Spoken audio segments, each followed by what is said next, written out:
Bonjour les troisièmes, je vous fais une vidéo pour expliquer le travail à faire pour mardi 6 avril.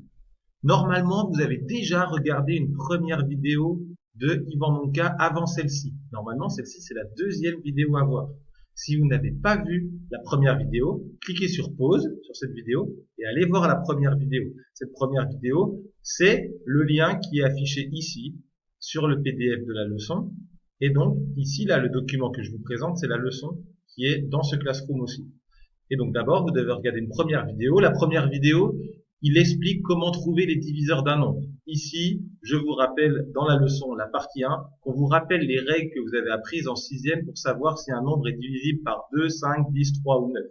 Et que si un nombre n'a pas de diviseur, c'est un nombre premier. Tout ceci, excusez-moi, c'est expliqué dans la vidéo de Yvan Monka que vous avez déjà regardé normalement. Je vais donc vous expliquer la partie 2 de la leçon qui n'était pas expliquée dans la vidéo.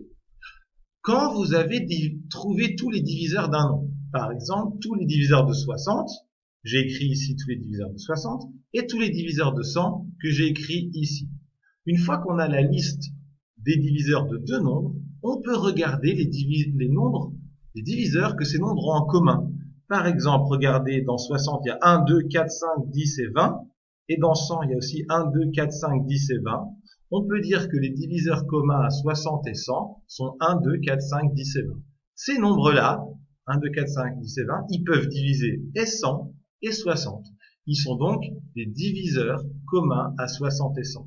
Je vais prendre un autre exemple, 20 et 60, ceci est la liste des diviseurs de 20, et ceci est la liste des diviseurs de 63. Pour comprendre comment on trouve la liste des diviseurs, il faut regarder la vidéo d'Yvan Monka, la première vidéo, que vous avez déjà regardée. Donc, c'est normal, pour comprendre cette partie 2, il faut déjà avoir regardé la première vidéo.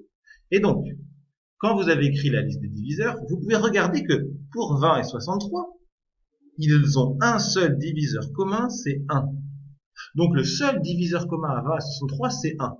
Quand ce cas arrive, quand le seul diviseur commun à deux nombres est 1, on dit que deux nombres sont premiers entre eux. Premiers entre eux. Ah là, il manque le premier entre eux. Voilà, ici c'est écrit comme il faut. Cela ne veut pas dire que ce sont des nombres premiers. Attention, un nombre premier, c'est un nombre, on l'a vu dans la première leçon, qui n'a que deux diviseurs, 1 et lui-même. Par exemple, le nombre 23, il est premier car ses seuls diviseurs sont 1 et 23. Mais ces nombres-là, 20 et 63, ce ne sont pas des nombres premiers car ils ont plusieurs diviseurs. Mais ils sont premiers entre eux. Cela veut dire qu'ils n'ont aucun autre diviseur commun. Il n'y a aucun nombre qui divise 20 et 63, à part 1.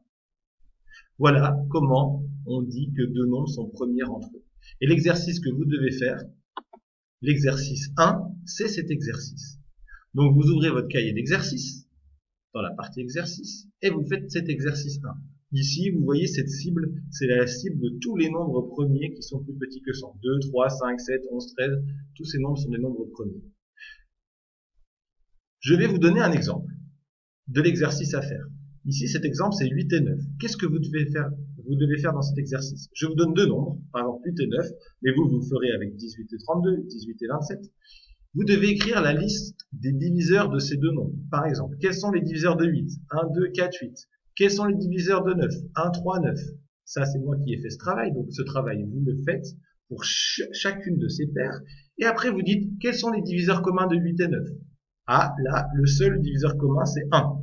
Donc, on peut dire, comme ils ont que 1 comme diviseur commun, que ces nombres sont premiers entre eux. Vous devez faire le même travail pour 18 et 32. Alors, qu'est-ce que vous devez faire au début? Vous devez faire la liste des diviseurs de 18. Quels sont les diviseurs de 18? Blablabla, bla, bla, bla, vous écrivez. Quels sont les diviseurs de 32? Blablabla, bla, bla, vous écrivez. Et ensuite, vous dites, quels sont les diviseurs communs de 18 et 32? Blablabla, bla, les diviseurs communs de 8 et 32 sont blablabla. Bla. Donc, 18 et 32 sont premiers entre eux. Ou alors, donc, 18 et 32 ne sont pas premiers entre eux. Et donc, vous devez faire ce travail en 4 étapes pour chacune des paires ci-dessous. Donc, ce travail en 4 étapes pour 18 et 32, ce travail en 4 étapes pour 18 et 27, ce travail en etc., etc. Ensuite, Vous pouvez arrêter cette vidéo, faire cet exercice et vous regarderez une autre vidéo qui explique la partie 3 de la leçon et qui explique l'exercice 2 de cette activité. Donc, pour mardi 6, vous avez 2 exercices à faire, le 1 et le 2, et 3 vidéos à regarder et 3 parties de la leçon à lire.